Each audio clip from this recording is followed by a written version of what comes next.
Hello, friends in cinema and social justice. Welcome to the 47th Seattle International Film Festival and this afternoon's live Q&A with the creators of Who We Are, a Chronicle of Racism in America.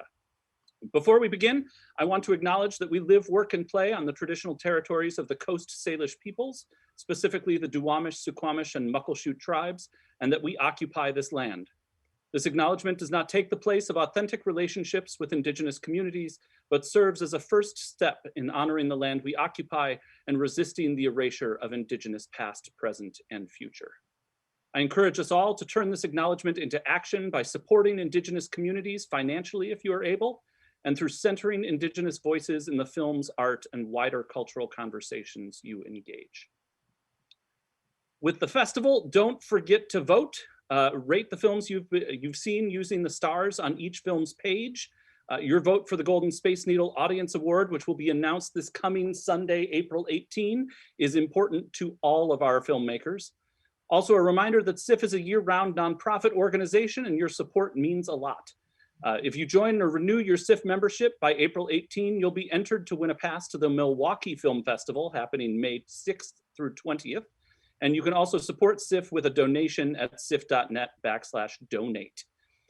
This event you are attending is a Zoom webinar. You can see us, but we sadly cannot see you, and we can't hear you, but we would love to interact with you still. And you are welcome at any point during this conversation to add any questions you might have into the Q&A portal. We will work to infuse them into the conversation as we go. And additionally, there's a chat portal where you can engage respectively amongst the others attending in the audience. You need to change your chat setting from panelists, which would just come to us, to panelists and attendees to communicate amongst the others viewing in the Zoom. So today I am honored to be joined by the film's producer, writer, Jeffery Robinson, who's the former deputy legal director at the ACLU National Office and the current executive director of the Who We Are project, as well as the film's producers, directors, Sarah and Emily Kunstler. Welcome, friends. Thank you. Hello. It is exquisite to engage with you following this incredible film. I remember watching it for the first time several months ago and being struck by how incredibly efficient the history was and yet how deep it was within that. And it's a testament, one, to the scholarship that Jeffery, you have put into this presentation, I imagine for years, distilling it into a really exceptional, educational opportunity, and the collaboration with two master filmmakers who have taken the kind of framework and really packed it with great visuals, and it's the weight and the hope that is mixed in with the film inspires me still, et cetera, et cetera. Can you, Jeffery, to kick off, and what you had the presentation, and you talked a little bit in the film about what caused you to create the presentation, digging into the scholarship. At what point did you go, I have this presentation and I want this to be a film? Was that something that you chose to do, or did the Kunstlers come to you and go, we want to make a movie? I was not thinking of making a film. I was a criminal defense lawyer here in Seattle for almost 34 years. And when I went to the ACLU, I was doing that work. And I want to kick it to Sarah, because Sarah and I were the first, I think, to connect, although I didn't know I was connecting with her at the time. I was fortunate to have the opportunity to hear Jeff speak at a continuing legal education program in New York, I think in April of 2017. And those are usually very boring events that we lawyers go to in order to get credits we need to renew our licenses. So it was perfunctory. I went, it was free at the courthouse. I went because it was free. I didn't pay attention to who was speaking. I got there and I could not look away from Jeff and his shattering presentation.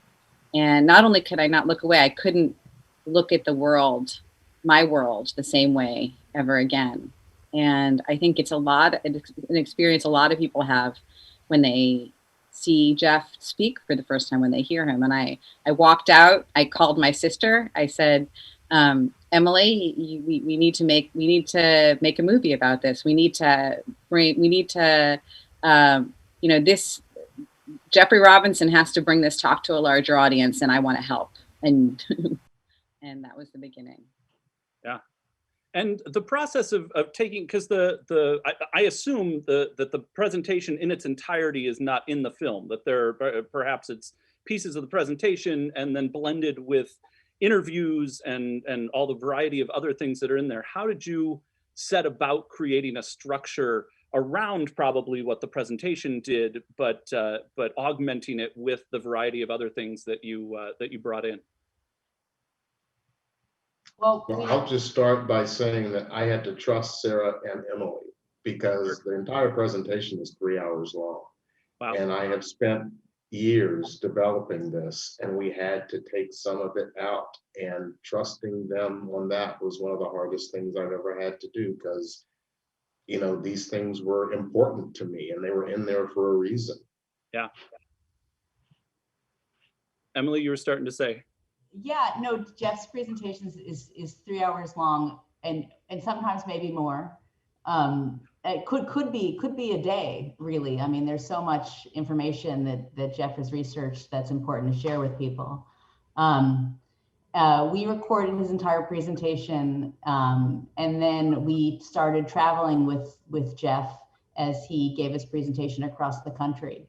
So a lot of the decisions we made about what parts to include of his presentation were dictated by the people we met along the way and the stories they told, and finding a way to have those stories jump out of Jeff's presentation or highlight different parts of Jeff's presentation to make them relatable and more meaningful, because they come out of someone's personal experience. And did you have oh nope, that was a different sound. Did you have any specific people who you knew you wanted to connect with? And one of the things I love about the film is that there are definitely people whose stories we've heard previously in the media, thinking of Eric Garner and people like that, as well as a myriad of people who I've never engaged with before, and you get a real sense of the wide variety of stories that are out there through that.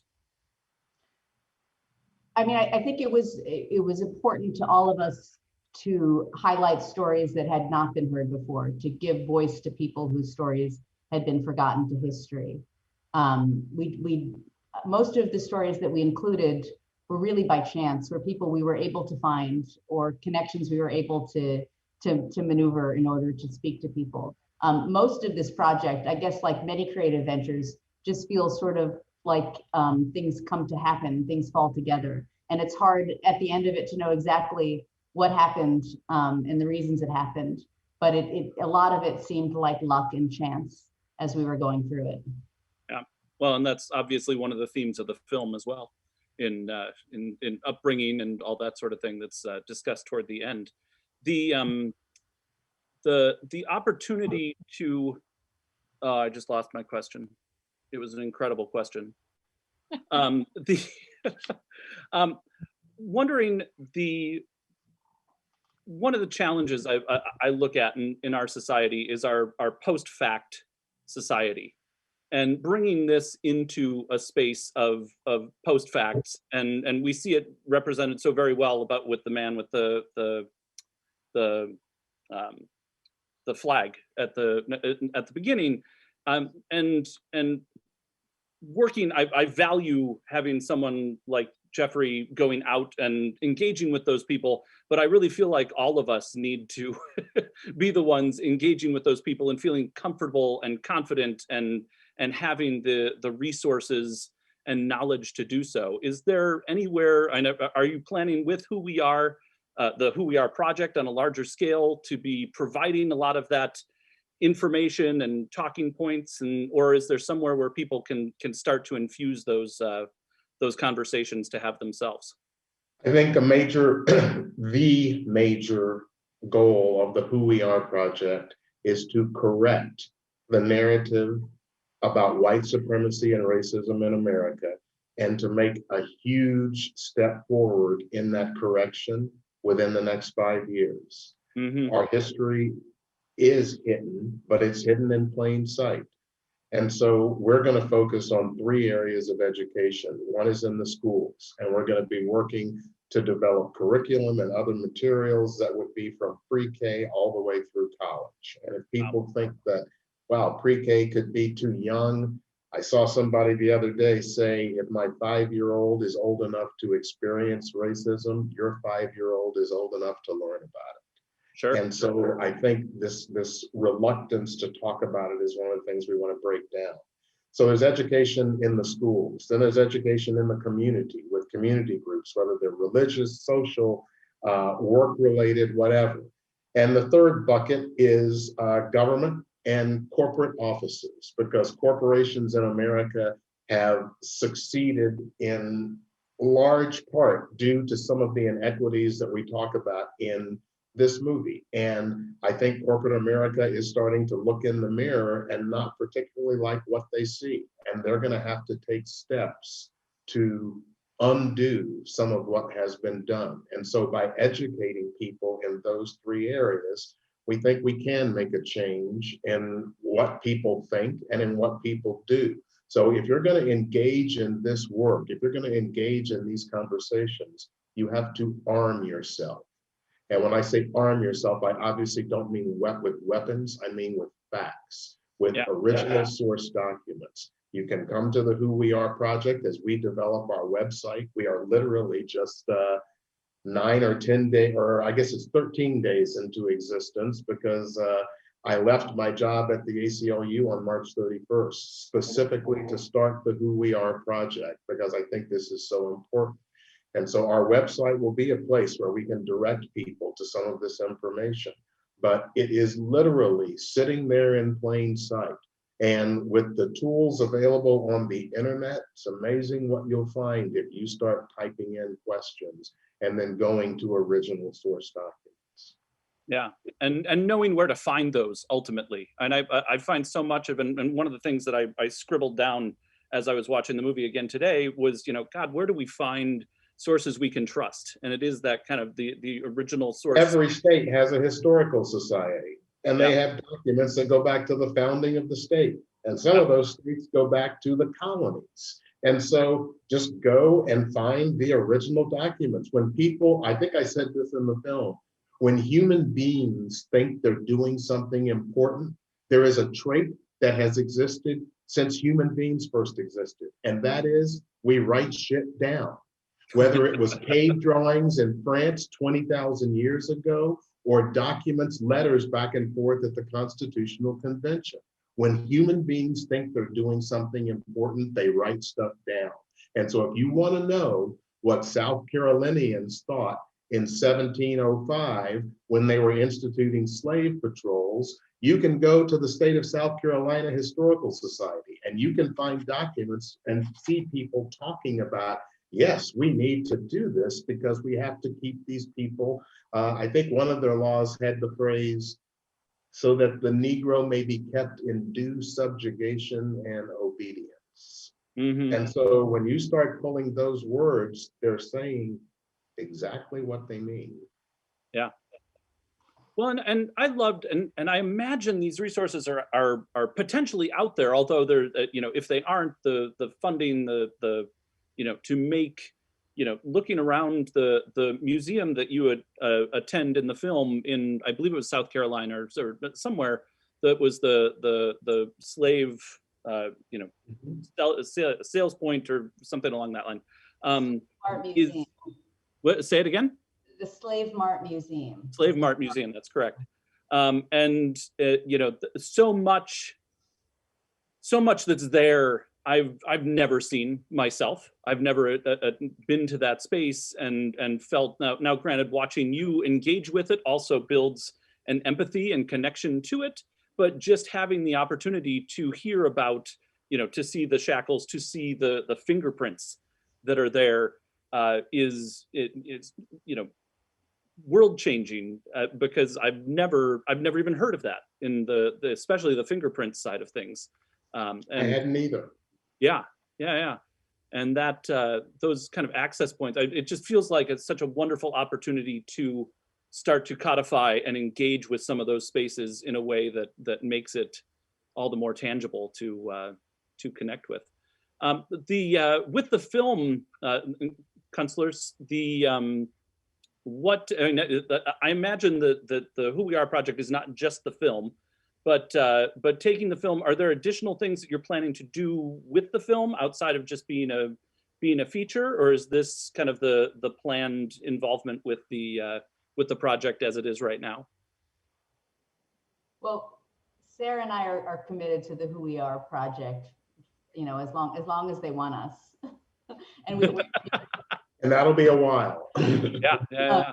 And we're all committed to investigating this history and finding out where it takes us, and with the goals of the Who We Are project, educating people and bringing this to audiences that wouldn't hear about it otherwise. So hopefully there's a lot in our future with the Who We Are. Yeah. The Fred asked the question here. I'm going to bring this in. Do you think that the current backlash against police reform can be overcome, or are we heading for another 2 steps forward followed by 3 back? We've been disappointed so many times. Why won't we begin, or why won't we be again? That's a great question. And why won't we be disappointed again? And I don't know the answer. The answer is undetermined. There is not an answer yet about which way this is going to go. But what I can say is, this time it's not on my parents or my grandparents. This time it's on us. And so we'll see, based on what Americans are willing to do. You have, a lot of people thought Barack Obama was this radically liberal person. Barack Obama was a centrist Democrat who said that's what he was from Jump Street. Barack Obama is not a person who was any way, shape, or form talking in favor of defund the police. And look what Barack Obama is saying just today. We have to completely reimagine policing.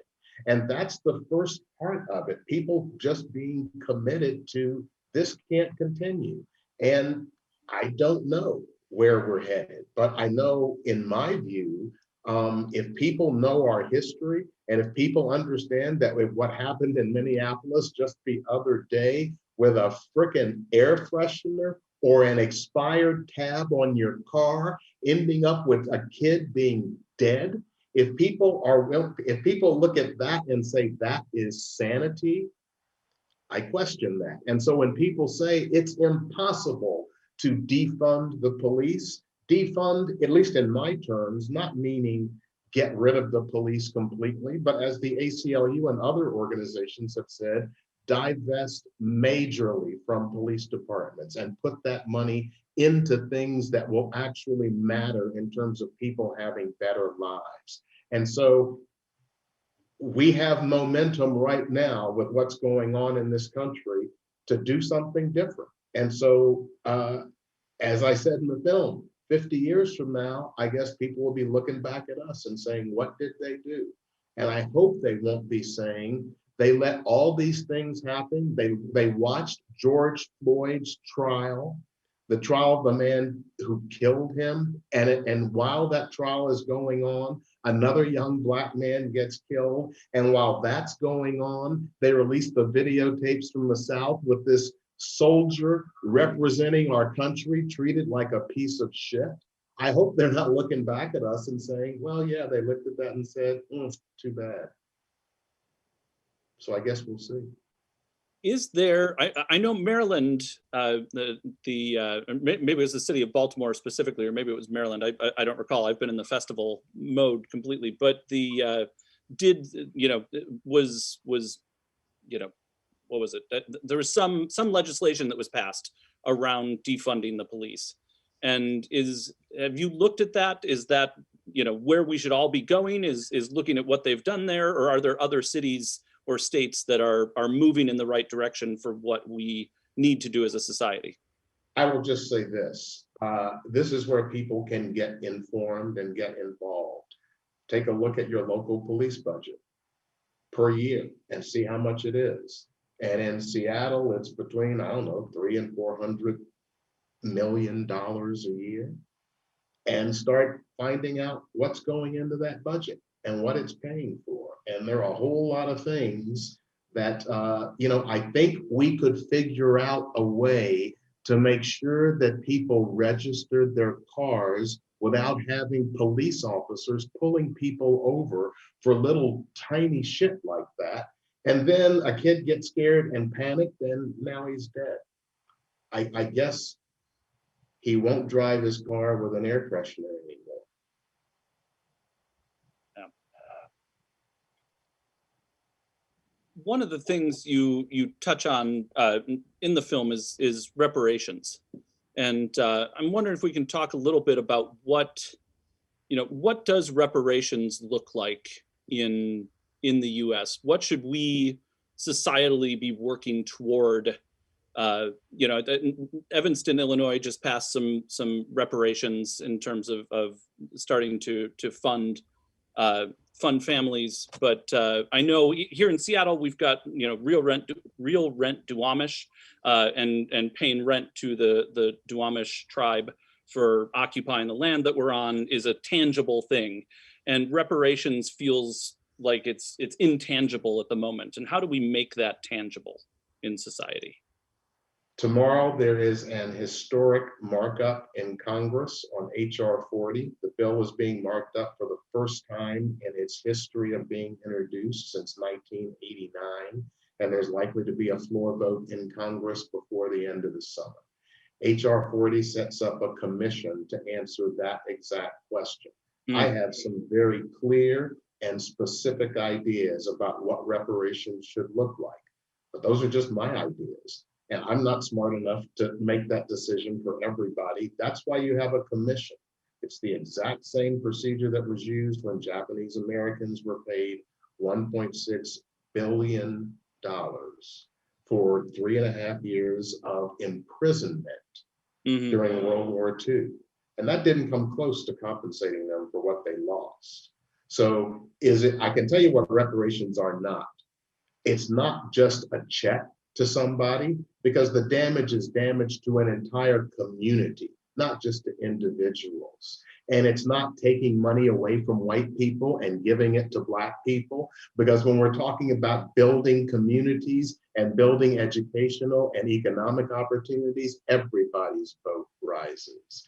And it's not something that's never been done before, because as we say in the film, we've already paid slave owners reparations. We did it for Japanese Americans. So I think H.R. 40 sets up a commission that will study the issue, come up with specific recommendations, and that's the best way to do it. Yeah. For the Kunstlers, what as you were making this film, what were the perhaps most surprising things that came up that became an essential, this has to be in the film as you were traveling and exploring the topics that you were engaging with? Well, a lot of the material that was surprising came from Jeff's talk itself. Before hearing Jeff's talk, I didn't know much of what was in the talk. I didn't know about the Tulsa Massacre of 1921. I didn't know that police departments, the origins of police departments was slave patrols. I didn't know how closely tied the economy of the U.S. was to cotton and to slavery.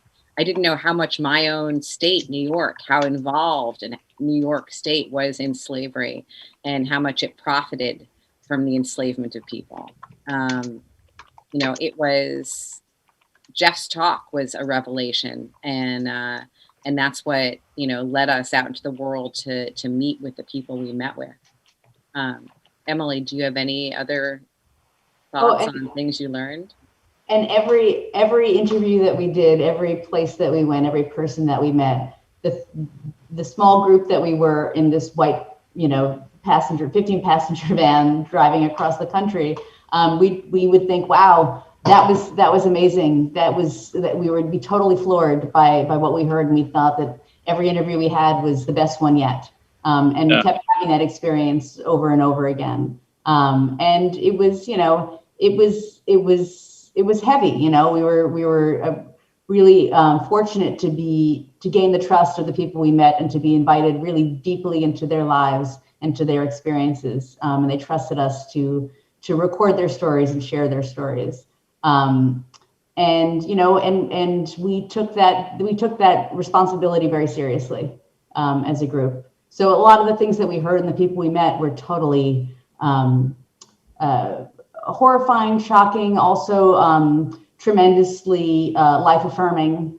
And you know, you mentioned the trip to the museum in Charleston. You know, when we got on that plane to Charleston, we didn't plan on filming in that museum. You know, things fell into place very quickly. We got permission very quickly. We showed up there. We met Ista, the man who ended up giving us a tour there that hadn't been planned.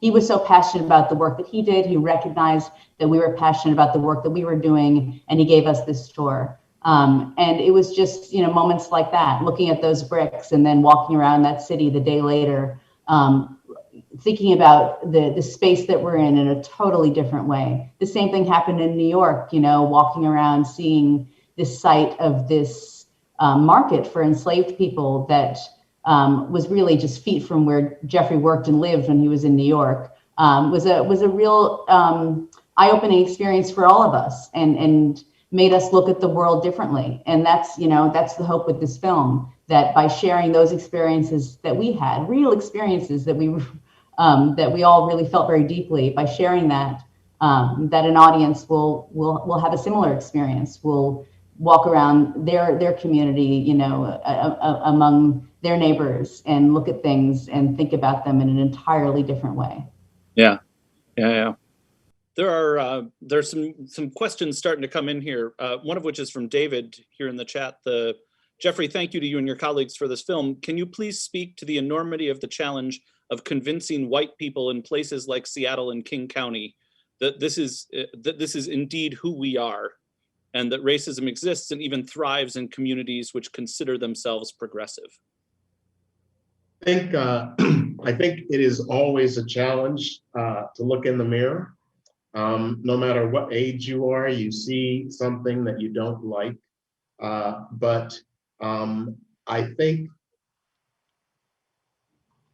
the truth about our history can be something that is mind altering, that will create a cognitive dissonance, that will not allow people to hang on to their notions of what is fair.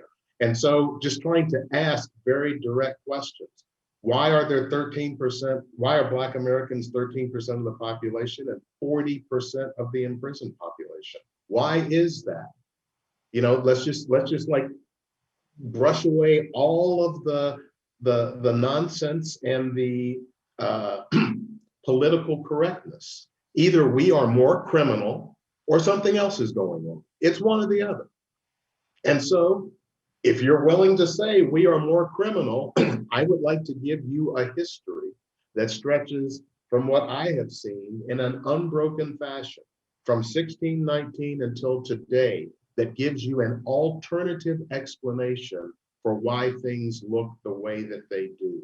And I think that is the thing that I want to break down the most, is people have a view of, I know why things are the way they are, and that lets me live comfortably because my view tells me that there's a lot of merit involved, and I got what I got through hard work and effort, and if other people don't have that, it's their fault, and so I can kind of look away from them. And once you break that down, it's not going to grab everybody, but I think there are a large majority of Americans who are going to say, I'm not comfortable with that, and I need to do something about that.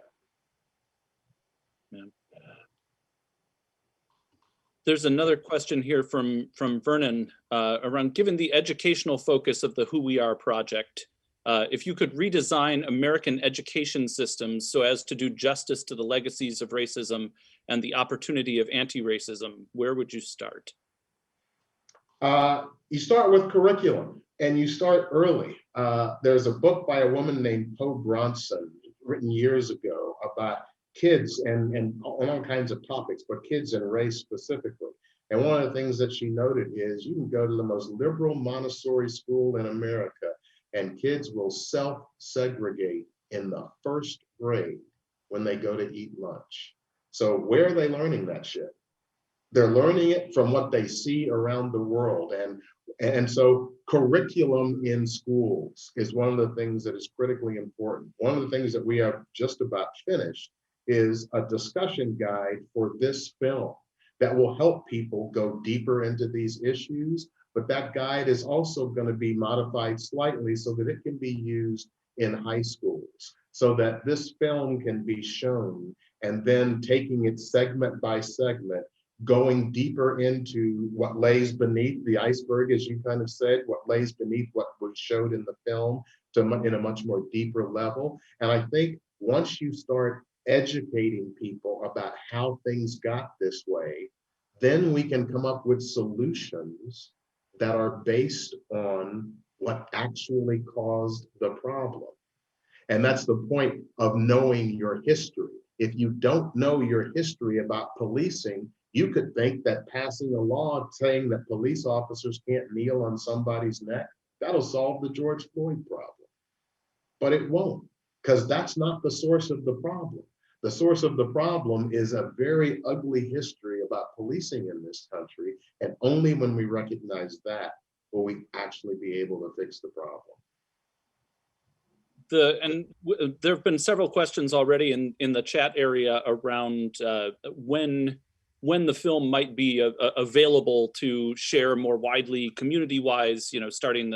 Starting those conversations, deepening that education space. Is there distribution already set? Like this will be in theaters at some point. What I know, it's literally only a month old at this point, given that it just premiered at South by. But is there a sense of timeline of when people can start connecting others to it? Working on it. This will be in theaters at some point. Yeah, and likely. We have a sense of urgency. We finished this film.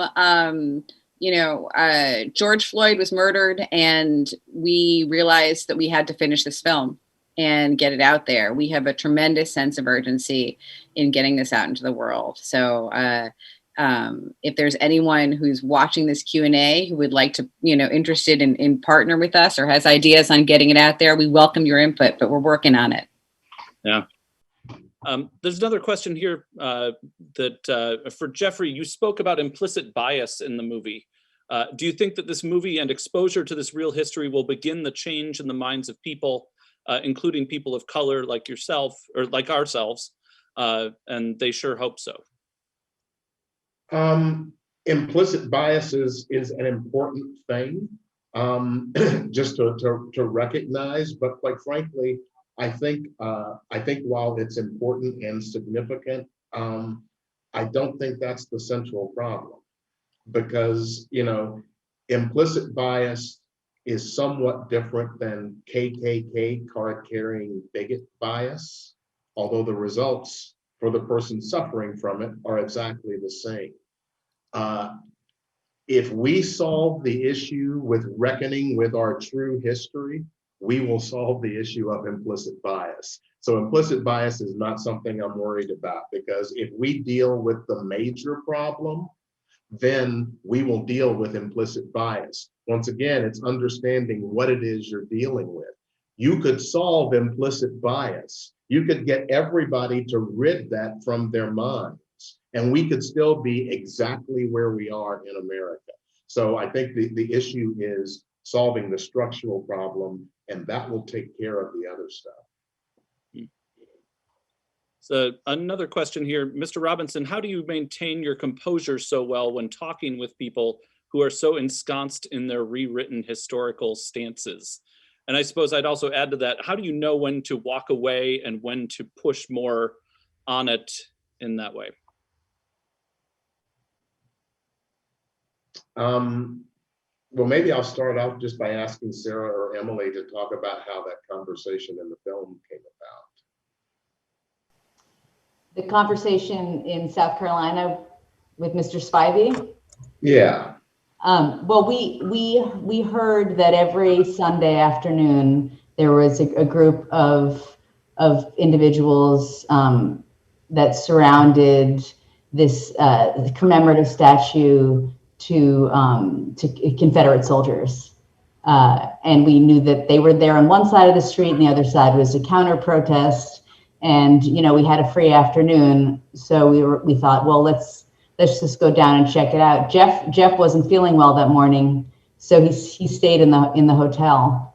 And we went down there and we saw these guys, and we approached them and we asked them if they would agree to talk to us. And to our surprise, they did. They were very willing to share their feelings. As soon as they started talking, we got on the phone to Jeff saying, "You really need to get down here. This is a moment you're not going to want to miss." So Jeff, as we were talking to Braxton Spivey, Jeff came up behind us and had all the right words to get Braxton to share his true feelings about the Civil War, and the rest is in the film. I can just say that it was very hard talking to him. Mm-hmm. It was very difficult, and I was angry as I heard what he had to say. I've been a criminal defense lawyer for almost 4 decades, and that involves cross-examining witnesses in hostile situations. And I could yell at him and call him names, and that would shut the conversation down. I felt like I wanted to see how far he would go and how much I could give him and what he would do with it. And for me, we were talking about cotton, tobacco, and rice, and who produced that and the money that came from that. And he didn't want to talk about that anymore, so he changed the subject. Well, they were treated like family.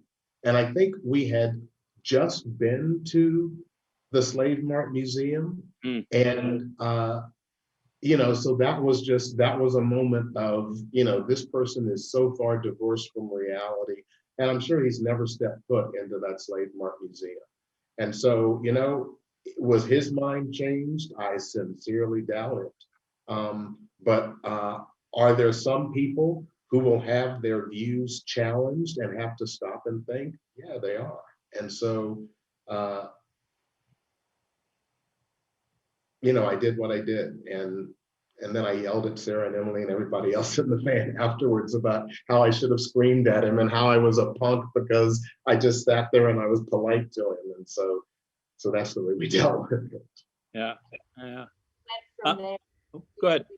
Drove straight from there to a place that is commonly known as the hanging tree, the lynching tree. And this is a place where was a primary site for the lynching of enslaved people and then freed Black Americans in this country. And there's no marker. There's nothing. You could drive by that every day of your life and never know what happened there. So going from this site of this Confederate monument, that had all of the, that you couldn't miss, right? With all of these labels, put in the whatever context that whoever put it there wanted it to be seen in. And then going from there to this totally ignored and forgotten site was really very powerful, and just spoke volumes about the power of symbols and the way that this country uses those symbols to dictate the narrative.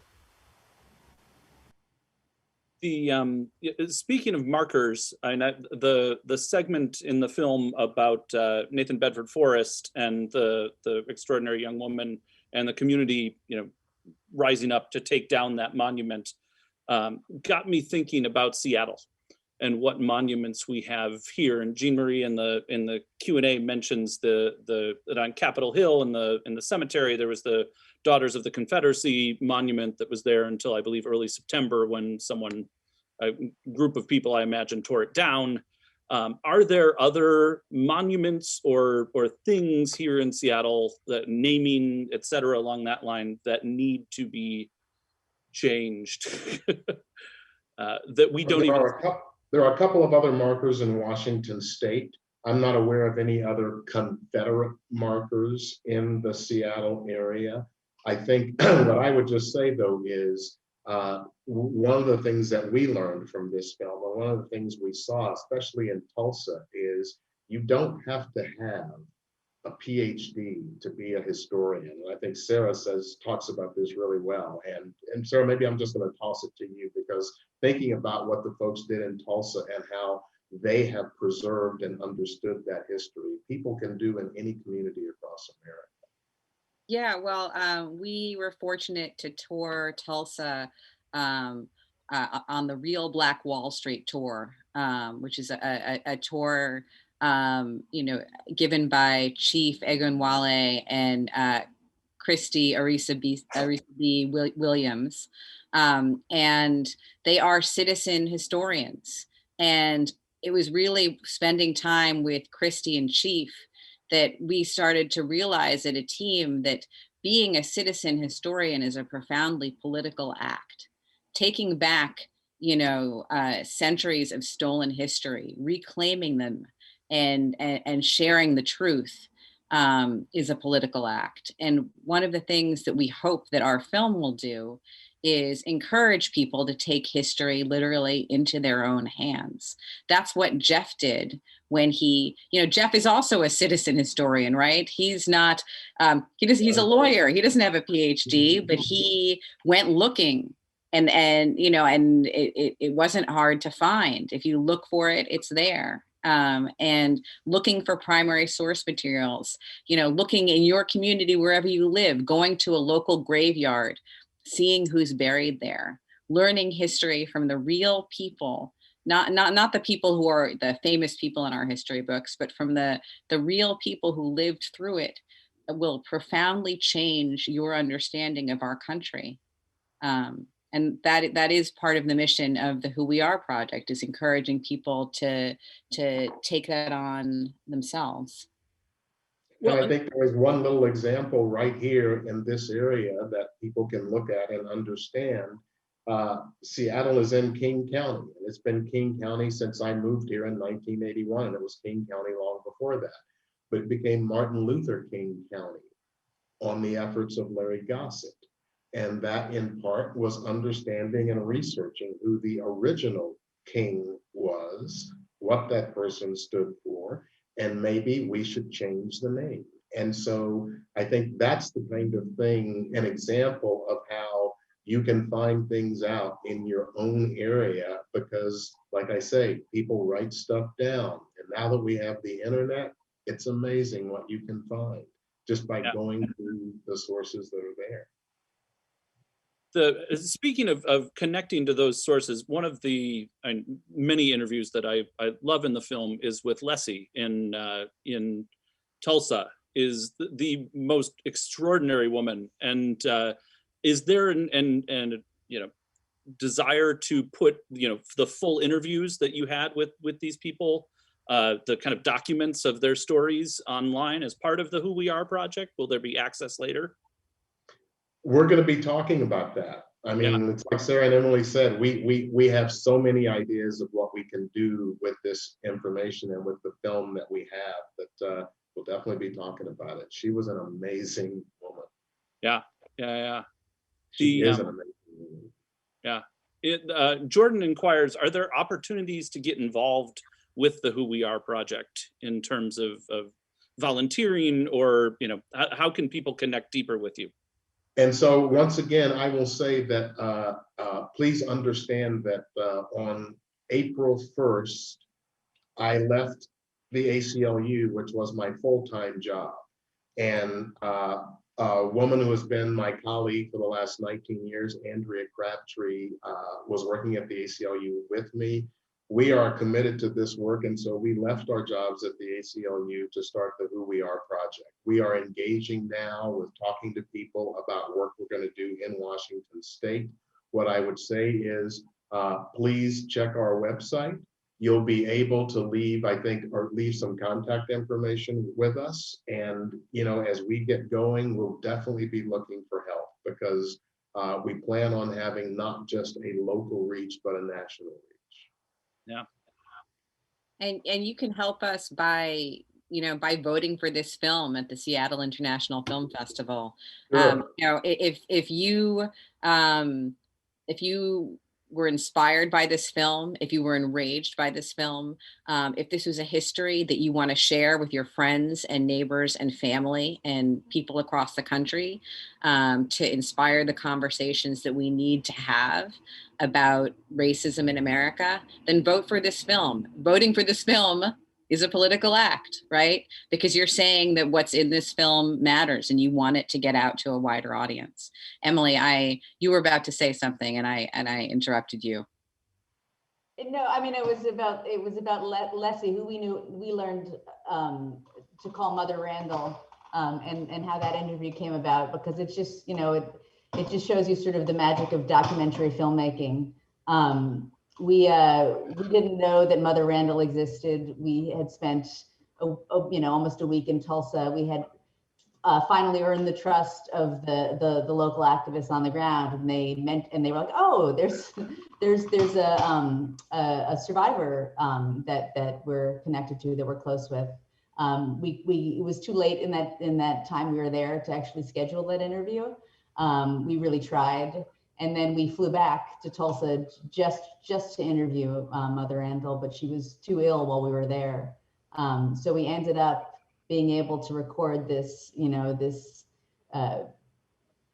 sort of COVID-friendly Skype interview with Mother Randall. Everything fell into place for that to be able to happen, and it just exceeded all of our expectations. We'd watched some interviews she'd given. We didn't know what we were going to get, but what she shared with us, the memories she was able to access, the power of what she shared, just blew us all away. And the fact that we were able to capture that story for future generations, her voice for future generations, was just such an amazing gift to all of us. Yeah. I think it does emphasize the nature and importance of the relationships, because you don't just stroll into Tulsa and say, hey, we'd like to interview Mother Randall. The people that know her and the community is very, very protective. And we spent probably 8 days in Tulsa over, I think some in December and then in January of, I guess, 19 and 20. And the relationships we made with other activists were critical in them saying, oh, well, you want to talk to Mother Randall? Let's talk to her and see if we can make that happen. And because we had I think worked so hard with the activists in Tulsa to make sure that their stories were going to be told, they have engaged with us, and we are still working very, very closely with them, and we'll be doing that going forward. That's one of the amazing things about traveling the country with Jeffery Robinson, is that everywhere we went, I liken it to like a tent revival, right? Because we were there in our 15-passenger van driving around, pulling up to high schools and churches and community centers for Jeff to give his talk. And that was one of the first things we did in most of the places we visited. And when we got to Tulsa, we wanted to interview survivors. We wanted to connect with that community. But what the pastor, Dr. Reverend Turner, said when we spoke to him is, well, we'll invite them to church when Jeffrey comes and gives his talk, and we'll see how they feel. And bringing Jeff's talk to people was a way of making a connection, a real deep connection with the people that we would ultimately interview. The thing I love about the interviews in the film is the humanity that is brought out from the people. I think of Eric Garner's mother, and we've all seen the video of Eric's murder, but I've never gotten that deeper sense of who he is as a person and the connection to family that's there. And as well, the other aspect of this film is that of getting to know Jeffery throughout this process. You're not just someone who's giving us a presentation on a stage, but you bring us into your family at the house where you grew up, your friend and your coach. Was that always intended as part of the filmmaking process? Was that something that Emily and Sarah twisted your arm into, or did that just kind of happen organically? If you're asking, was it always intended? I think you would have the answer would depend on who you're asking. It was definitely not intended on my part. I think Sarah and Emily maybe always had that intent, and so I'll let them go first. Emily? We knew that, well, we had heard all these stories. Jeff told us all these stories, and they were so inspiring and interesting. We really wanted to include them in the film. Jeff is such an amazing narrator for this film. I mean, he's engaging. You trust him. He draws you in. But you want to know who he is, why you're listening to him, where he comes from, because those are natural questions that occur to you, as an interested party, as a moviegoer. And we wanted to be able to answer those questions for people. So Jeff, was willing. Obviously his goal is to get the history out, and he didn't want it to become about him. But he trusted us to create a balance. Sarah and I made a film that was at Seattle, 10 years ago now, about our family. So I shared some stories about that with Jeff, about how hard it was for Sarah and I to make the choice to include part of our stories as part of our story in a film where we felt that there was no place for it, and how we learned to think about ourselves to give ourselves the distance, to think about ourselves as characters in the film and not as ourselves. And I told Jeff that story, and I hopefully that helped him turn that corner, to be able to let a little bit of that guard down, which is totally natural. I mean, no one wants to have their own personal story told in this. Well, maybe some people do, but we didn't, and Jeff didn't. Well, I will say that part of it was the way this film came together, the trust that I developed in Sarah and Emily, and a mission that we all shared. So, if I kind of tie this together, I feel like we have two white women and a Black man who made this film. And like, why did that happen that way? It happened that way because Sarah and Emily came to me. I wasn't looking to make a film. They came to me and said, this is something special, and we feel that we have an obligation as anti-racist allies to do something, to put this out into the world. And, I knew their last name from their family, but, that was all. Luckily, Sarah was a criminal defense lawyer, and I know criminal defense lawyers in New York, so I started calling people, and they're saying, these women are for real. And, I start to learn more about them and their family, and we start to know each other. And that's what made this film come together in the way it was. It was why I was willing to have some of my family's story in this film. And I want to say, I love my family. I think my parents are remarkable. And I think I even used the word unicorn to describe my parents. They are. But there are Black unicorn parents all over America. Every Black person in America practically has a story about their parents turning into unicorns to give their children a chance to succeed. So my story is not atypical. My story is not special. It's just one of many. And I think one of the reasons that I felt so strongly about this film, and one of the reasons that I felt so strongly about the people that I made it with, is that people can say things, but then when people walk their talk, it's something special. And Sarah and Emily came to me and said, we want to make this film. We're not looking to make money from it. You own the entire film. We're not looking to tell a story that we think is the story. Sarah and Emily directed this. Let's make no mistake about it. They did the editing.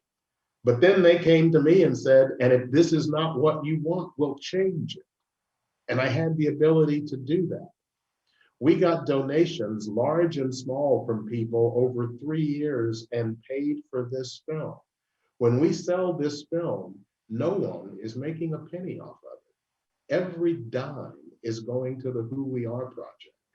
And when I gave that kind of a description about what my vision was, and Sarah and Emily are nodding their heads saying, yep, we're right there with you. I'm thinking, you know, I'm riding with these women all the way down the line, and I am so happy and thrilled that I've been able to take this journey with them. And, you know, the film is what it is. I'm very proud of it. And we think that the film and our work is going to make an impact in America.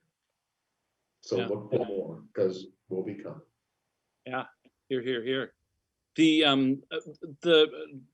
allyship that Jeffrey's talking about there from both Emily and Sarah. How did you?